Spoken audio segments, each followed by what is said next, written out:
So, in the beginning, there was the Analogue NT, and then Ryan and I did a video on the NT Mini. The NT Mini, which is the NES one, which I want to say quickly had RGB, so I could hook it up to my RGB monitor. This is the new Super NT, and it's awesome. There are 4 different models of it. This one right here that I have is actually the transparent model. One thing that you're going to want to know about this system is it plays Super NES and it plays Super Famicom games. Yep. This is an HDMI system, and just like the NES version of it, this is a high quality system. I just want to get all the controversy out of the way. This system's great, but I just want to get all the controversy out of the way. The NT Mini is the best way to play NES games on a modern television. It's the bar none best way. It is, but it's expensive. It is a high quality piece of aluminum right here. It's amazing. If you want to put out the money for it. If you want to put out the money for it. It's nice. The Super NT is the same thing for Super Nintendo, but it's a heck of a lot cheaper. This is $189. The other one went for about $450 to $500, I believe. So this is considerably cheaper than the other one. Why isn't this thing $30 and you could just buy it online from some Amazon retailer somewhere? The reason why it's not is because it actually has an FPGA core, which means that this isn't running emulation. This isn't a system on a chip that's just approximating an NES. What it is some hardworking people actually went in and developed code that causes the chip to reconfigure itself to basically be a Super Nintendo. And why is that important versus emulation? Like, why would you get this instead of a Raspberry Pi? The reason you would is because software emulation will never give you the experience that a real console will. And the reason why is because we live in an imperfect physical universe, and the software can't handle all the idiosyncrasies that the console has. Like, for instance, electrons move through reality.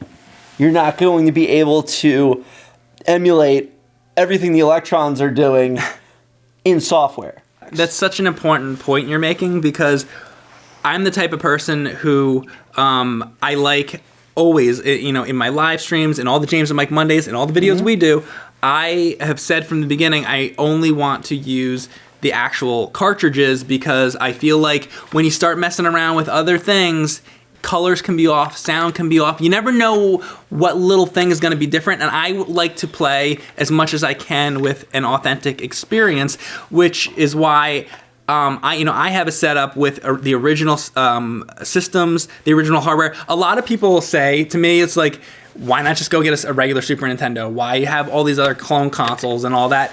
Well, one of the reasons is because modern televisions, they're all HDMI, and this is an HDMI. Look at this. Well, it looks amazing. It looks amazing. But then the other option is to do the crazy stuff that I do. Like, I have an RGB monitor with a FrameMeister, which is several $100s, and then you need cables, and then you need your certain consoles need to be modded. So if you want to get involved in all that crazy stuff, you can, but most people are not going to invest the time, the energy, and the money to do something like that. So for $189, you can play your Super Nintendo, and you can plug it into a modern television, and you can experience the real cartridge the way it was intended to be played.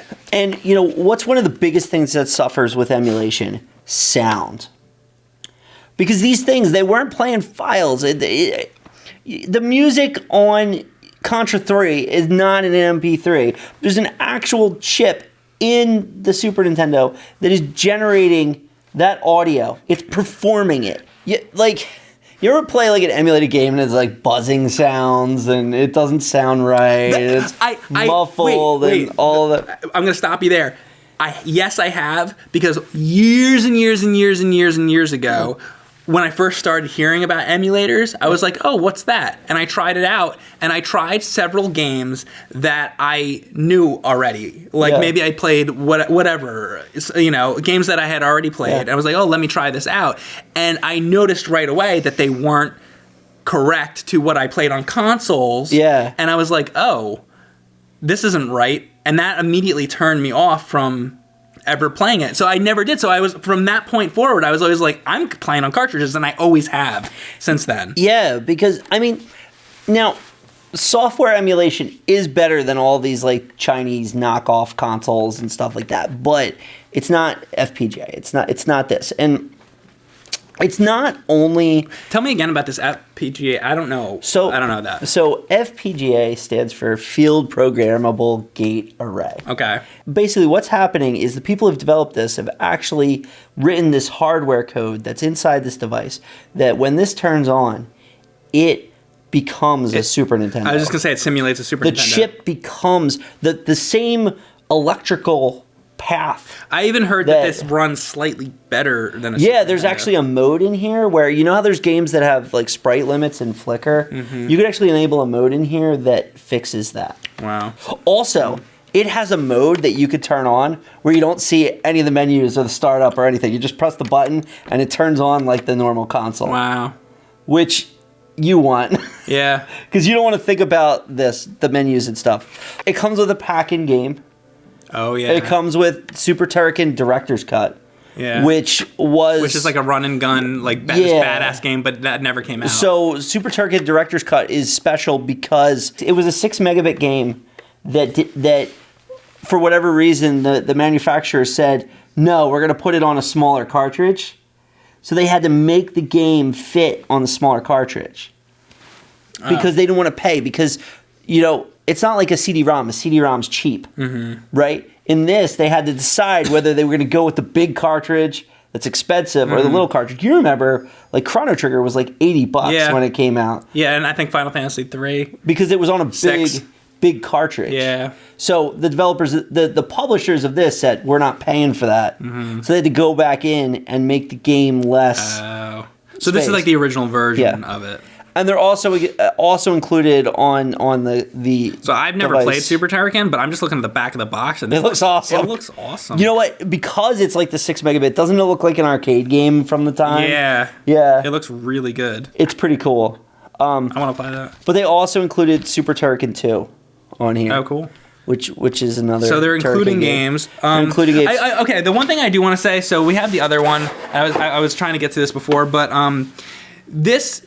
I believe it does, this does RGB, component, S-video, and composite. I don't know the reason why. Oh, and I mean, this also played the disc system. The disc system. But anyway, RGB, component, S-video, composite, that's a lot of options right there. And then again, this thing's like $400 or $500. This is only HDMI. And I think for the majority of people, 98% of people, that's probably good. But I do have an RGB monitor, so it does upset me a little bit that I can't hook this up to that. That would be nice. It would be nice if they had another model of this where like that the high end model where that's available. But just throwing that out there. But it's fine that it doesn't, I guess. I think that it's more important that this is accessible to more people. Oh, absolutely. And dude, the way this thing is built, it's nicer than I'm not saying that this should have it. I'm saying there should be another version of it where that's more expensive that should have it. Yeah. Like pay an extra $50 and then you can have that option. Yeah. No, that makes sense. Yeah. Similarly, they should make a cheaper version of this. That only has HDMI. Yeah, why don't they do that? Do that. Yeah. Exactly. Because that was when we did our first video about this. Everybody was like, "Oh, that system looks cool, but it's too expensive." They should have this with just HDMI, and hopefully that would lower the cost. I would think. You would think. Yeah. The other thing, we're having the FPGA conversation. Yeah. Isn't that a golf tournament? I'm just. It's like oh my god. I'm messing with you. So because it's an FPGA, it's a 16-bit FPGA, which is the most expensive component in this thing. It's like a $60 just the chip itself for you to buy. If you were buying these, just the chip itself, because it's such a specialized device, it's like $60. Wow. Okay. So that's where some of the cost comes in right there. Then the guy who built, or the people who built the firmware on this, built a third-party firmware that allows it to emulate allows it to mimic, I'm not going to say emulate because it's not emulation, other 16-bit consoles. So if you put that firmware on here, you could actually play ROMs and other I see where you're going. consoles that are 16-bit as well. And the same is true of the Mini with the 8-bit consoles. Okay. So really, if you want to get into the menus and get into the firmware and get into the SD card slot on the side of this. Oh, it has one? Yeah. Oh. If you want to start doing that, or the USB port on the back of this, and going to the websites that are easily and freely available. Yeah, that's funny to say that. I will say though, for me, I'm a cartridge guy. Yeah. I would always play. And I know people say, well, the games are expensive. But at that point, it's not. But at that point, it's not emulation. It's not, because it's just reading ROM files. It's not emulation. It's not on a cartridge, but it's still really playing it. Yeah. And there's all these other consoles that this can do. I believe that that's true. I would still use the cartridge, the official firmware, and all of that. Just because I just would. Yeah, but everybody over here is saying, "Yo, Mike." I know. It's like an old cartoon where there's like the devil and the angel, and they're like almost the Donald Duck cartoon. Yeah, exactly. Yeah, I don't know. Maybe that's just me, because I know I've talked to a lot of people. I've been to conventions and stuff like that, and a lot of people are like, "Oh, use the RetroPie, use the emulators." Or a lot of people, frankly, a lot of people are just like, "Why would you pay anything when there's emulators?" As a lot of people's opinions, because you can get it all for free. Because I like carrying gigantic Tupperware containers of games up and down steps.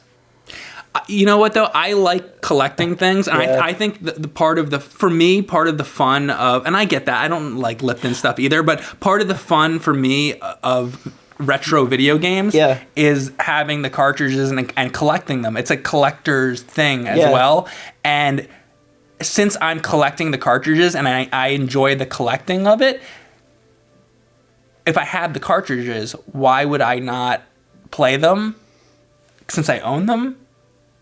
Someday, when Super Punch-Out dies, because here's the sad news, and this is the part that makes everybody cry, all these NES games and Atari games that I love, God forbid, and Super Nintendo games, all these things are going to eventually die one day.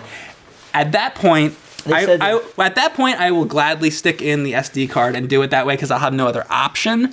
But until that day, I'm going to play it on the carts while we have a chance, because when you're old, you can't do that anymore. You know what? They said the same thing about the Voyager space probe. Yeah. So the Voyager space probe was supposed to last and the Mars rovers and all that stuff. I'm going on a tangent.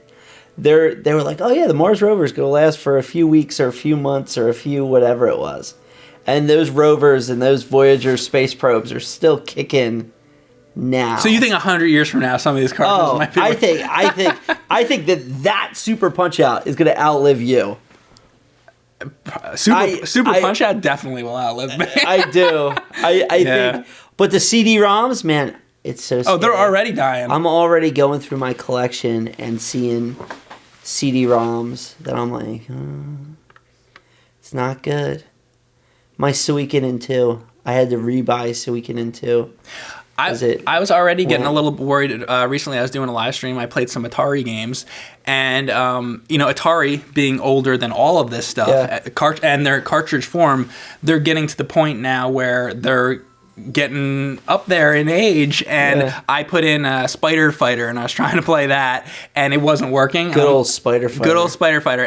But the point is, it wasn't working, and I started thinking to myself, are we now at the point where all my Atari collection is going to die? But then I cleaned it a few times, and it's still working. Yeah. So maybe you're right in that these cartridges will last longer than we think. Yeah. So I don't know. All right, we're going to look at the menus now. Yeah, so you hit down and select, and the menu will come up. Okay. And you can just run the cartridge, and we have Castlevania 4 It's good that in they there. have that. But also, you could get to Super Turrican and which are the games Director's that come Cut with Turrican 2, which come with it. Which seem like awesome games. But if you go to settings, the first thing is they have the PAL and NTSC resolutions, and everything's set to the defaults. I didn't mess with anything. So it says it's the 1080p 60, which is what you want, but it also has the PAL resolutions. Okay. There's all these screen size scaling settings. Because TVs are 16:9 instead of 4:3 now. They have to, and the resolutions are so much higher. They have to do some scaling. So would the regular Super Nintendo be the 4/3 16:9? This or be would 1-to-1?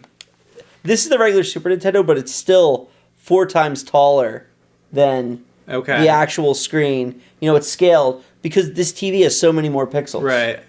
Right. So the 1-to-1. A 1-to-1 4x, but here's 4:3 for 16:9. There's also the option 4:3 for 16:10. So there are some monitors, like for instance, I used to have a Dell. So that's like a computer monitor that had that. So yeah, if you're playing it on a computer monitor that has, or even a television, I don't know, they might exist, that has a 16:10 aspect ratio, this would allow you to be able to play on that. Okay. Again, all of these scalers to handle, you know, the different scaling. We had it set to no scaler, but there's like high quality 2x, 3x, 4x. If you had like a 4K TV, would you? No, you would keep it the way it was. If you had a 4K TV, you would just have the 4K TV run at 1080. Okay. That would be the best way to do it. So when are you using these scalers? So I got to show it to you in game, but like when you have the scaler selected, I wish I could show you in game, but like look at the X-ray setting. Right. Yeah. Well, that one's So this more has to do with like it doesn't change it right there with softening with the background with the text going by. Like you it can't does, see the but look how soft like it. You can barely tell. It's soft. You can't really tell there. Okay. But yeah, so those are the scalers. I gotta be honest with you, I don't really understand how it does it. Like I've used them in emulators. Okay. But I've never messed with that. And what does the X-ray one do? The X-ray one. Like when would you ever use that? Maybe if you were playing Superman 64. Yeah. You play with X-ray vision or something. Yeah, exactly. It's like these settings are crazy. Like when are you gonna use all this? Yeah, it's okay. cool. What else you got? Scan lines. Oh, scan lines. I mean, there's like so many more scan lines than you ever need. So the old CRT TVs, you would have scan lines. Yeah. And if you want that retro look, it has the scan lines. Yeah, it's like, remember when we were playing Streets of Rage 2 very recently, and there was that foggy area, and everything looked like they were just lines? Yeah. That was because they were counting on the scan lines, but they were also counting on the CRT blending. Okay. And this feature, when we get to the advanced settings, you'll actually see it as ways to like blend, handle CRT blending. Because like right now, on these TVs, the pixels are very discrete. Right. Whereas on a CRT, the electron gun's hitting the phosphors and things are getting blended, you know? Well, when we played Streets of Rage and that fog and all that, that was on that At Games console, which I believe, didn't it? It does have scan lines, but it's one checkbox. And, you know, you can't set scan line depth. You can't set, you know, these sorts of things. How deep do you like your scan lines? I like them as deep as they could go. No. No, in all seriousness, I don't think anyone has a scanline depth preference. Oh, I bet there's some people that do. Oh, there may, but it's there. What about Gamma Boost? Gamma Boost is pretty cool. So, see how it brightened it up a little bit? See, I like that because a lot of times when I'm doing streams, I need things to be a little bit brighter, so that actually could come in handy. Yeah. Although in the capture card settings, you can mess with that kind of thing too, but that's cool. That's cool. So, that's not the advanced mode. Okay. That's just right. Look at this. What's it? You want more settings? Okay. They got more settings. The one that's really cool, I want to start here, is the buffered mode. What's that? So, system speed is adjusted to provide 0 lag output. So, the original speed has no screen tearing, but more display lag. So, essentially, there are places where there's slowdown on the NES. And the Super Nintendo? On the Super Nintendo. And this is how the Super Nintendo is. This fixes a lot of that. Okay, so like if you're a purist, you would want it on fully buffered. You'd want it on fully buffered. Like the buffered. original Super Nintendo. But zero delay is like better than what Super Nintendo would do technically? Or is that not right? Yes, it absolutely is better. Okay, and then what's single buffer? And single buffer is some tearing but lower lag and original speed. I would probably keep it. For me, I'd have it on fully This buffered. is better. You'd have it on zero delay? Yeah, I would.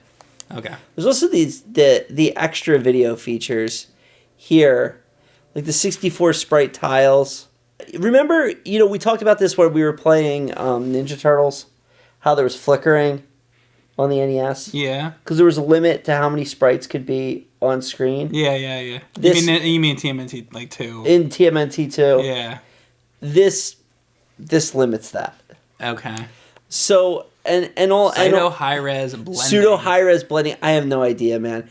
I think that this is the thing that kind of makes the CRT blending effects work and things like that. But all of these settings, it's like you need a PhD in Super Nintendo. It's like, I would say that you should experiment with these settings because they do unlock some crazy capabilities and visual effects, but you have to do some research. You have to know what you're looking at. You have to know what you're doing. It's almost like, remember like hardware used to come with big thick manuals? Yeah. I think that this is a piece of hardware that could have come with Maybe it should have a manual. like a big, or at least on their website. or like a PDF or something. Yeah. Maybe it does. I don't know. But it's really cool that all of these features are here. So the audio settings are basic, but the one thing you're going to want to set is cartridge audio enable if you're using like the Super Game Boy. Oh, that's another thing I didn't even think of. Because the Z80 processor, it needs to let the audio pass through from the cartridge. Right. Because like the processor that's in there does the audio. That might be the case on other cartridges, but the Super Game Boy is the most important reason why you need this. I mean, I don't know as much about these settings, but I can tell you just by listening. I'm used to playing the games on the original cartridges, the original systems. From the sound that I'm hearing, I've played before on other clone consoles, and the audio can easily sound like shit. Yeah. But this sounds like what it sounds like when I'm playing through, like with my RGB. This sounds how it's supposed to sound. And to my ear. And by the way, this is a great freaking game to listen to if you're going to listen to the Super Nintendo soundtrack. Yeah. Oh, yeah. It's like one of the best. We got more options. There's more. We got menu options. Tell me, in the bottom right-hand corner, do you want to see what looks like a Super Nintendo cartridge? Okay. Or a Super Famicom cartridge? My God. Okay. I'm not done yet, man. Don't think I'm done. Highlight style. Do you want your highlighting text to throb? What about rolling? Look, it's rolling. Oh, so this is funny because this has nothing to do with the game. It's or just like when you're playing Castlevania, this is just in the menu what you can do. Yeah. Like, why would you even bother to have this? So how about flashing? I like my text solid. Solid sucks, man. Look at solid. Man, if you pick solid, don't pick solid. At least go for... You want it to throb? That's the best because look, okay, so solid is just solid. Yeah. It's empirically the best. What's swipe? Swipe. See how it's like swiping in when I'm flipping? I don't like that. Oh, what about flashing? Let's see flash. Nah. What about rolling? Rolling's alright. You ready for the throb? Yeah, let's see the throb. Look, it always does it. Honestly, throb probably is the best. It is. So I think it's solid as second. If I was gonna do top 5 menu, Oh, we should do that video. Yeah. Top 5 menu choices. top 5 my top 5 menu choices would be honestly number 1 throb, Yeah. number 2 solid, rolling I think would be 3rd. Keep rolling. Flash would be 4, and I think swipe is last. Do you agree? Yeah, it's pretty much. Yeah. Do you think solid's number 2? Yeah. Solid's number 2. So we're gonna agree on our top 5 menu text options. I gotta ask you something. Yeah. I mean, light purple's great and all. Yeah. What do you think? light purple's like the switches on the Super Nintendo. Yeah. So that's fitting. Wait, what about dark purple? Red? Nah. Let's see yellow. Yellow? No. Green? Green's kind of cool. No. White's just like the text, so you don't want White's that. dumb. I think that light purple. I think the one they chose was they did a good option. So I have a setting. Oh, you don't like this font? Alternate font time. Oh yeah. Well, it's unbelievable all the fucking. Oh, you upper and lowercase? Oh, they didn't, did they? Oh well. Before we get to the dumb stuff. That wasn't the dumb stuff? No, we're gonna. I thought that was the dumb shit. It's all cool, but there's LED options. Oh my god. See, there's a little LED Oh yeah, yeah. on the Yeah, on the actual. I don't know. on if the I can- actual console. This is actually plugged in, so I don't know Yeah. if I can reach it, but Yeah, here we go. We can do it. just oh boy. Okay, there you go. You can actually see it right here. So there's the LED. See, it's changing. Yeah. So we changed the standby color. Yeah, move it around. Classic. Super Famicom. Let's see, center pixel. Center pixel. K Pro, baby. Give me some of that K Pro. K Pro Rainbow. Adjust that pattern. We're adjusting it. Oh my god. Look, we're going to animate the pattern. It's not animated. All right. It's like you could set the speed, position, all of those things. So if you want to mess with the if you want to mess with the LED right here, Analogue has got you covered. Well, anyhow, like I said, good system. Pick it up. Pick it up.